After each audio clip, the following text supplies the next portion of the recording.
Hi, and welcome to the Friday Midday Devotional. I'm Pastor RaMona, and today I'd like to talk with you about grace.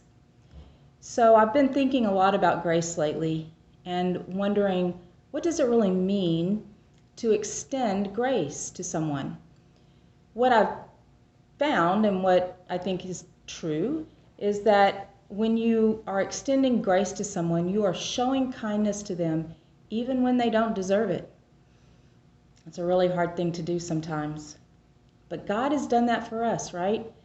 In Romans 5, verse 8, the Bible tells us, "But God demonstrates his own love towards us in that while we were still sinners, Christ died for us."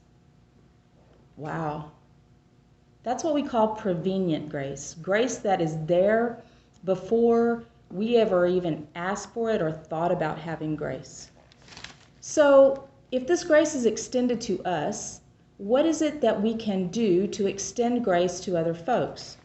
Well, one thing that we can do is to extend grace just by the words that we say to people. You know, my mom used to say, my dad for sure said, if you don't have anything nice to say, don't say it at all. Well, I didn't realize how many things in the Bible talk about your words and how you use them. For instance, in Colossians chapter 4, verses 5 and 6, it says this, "Walk in wisdom toward those who are outside, redeeming the time. Let your speech always be with grace, seasoned with salt, that you may know how you ought to answer each one." Wow. So the people that aren't like us, that's what this verse is talking about. People that are not like us, that are outside our circle of influence even, or the people that we talk to regularly, that we should talk with them and be full of grace when we're with them.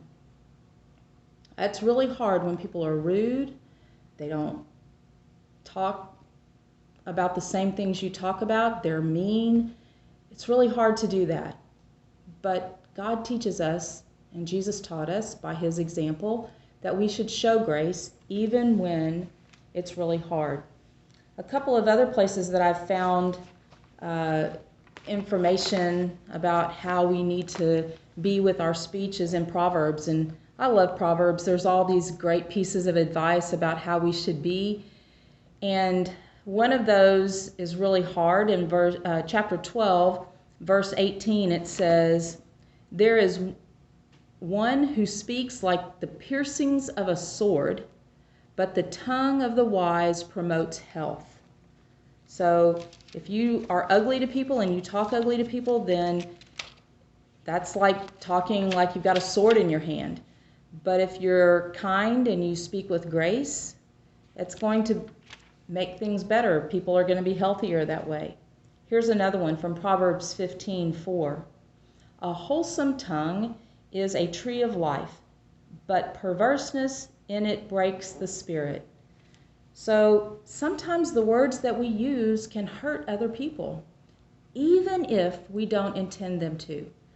So the way that you can make sure that you are speaking with grace is to have received that grace yourself and then share the grace that you've received with others. Why should we do this? I mean, do we really have to talk to anybody at all or show them grace if they don't deserve it? But here's the thing. When we meet people that are wavering in their faith, or they are maybe not even sure if they believe, if we are speaking with grace, if we're talking with grace, if we're showing people grace, they're going to want to be part of that. They're going to want to be around you and around other Christians that are acting that way. And so we can't be a double-edged sword. We can't be the people that say that we're going to treat people with grace and then not do it. Because that's when we find that people outside the church are going to say, "Oh, those people over there in the church, they really don't believe what they say." So we have to walk the walk and talk the talk.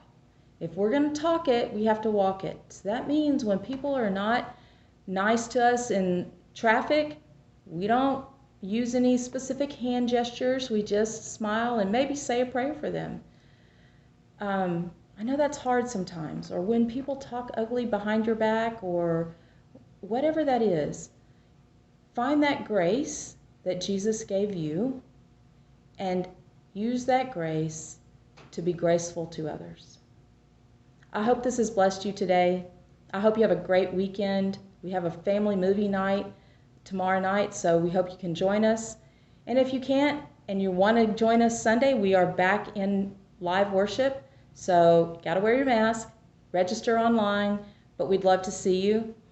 Otherwise, we'll be online on Facebook Live or YouTube like we have been, or on our website at faithumc.org. I hope you have a blessed day and a wonderful weekend. Take care. Bye-bye.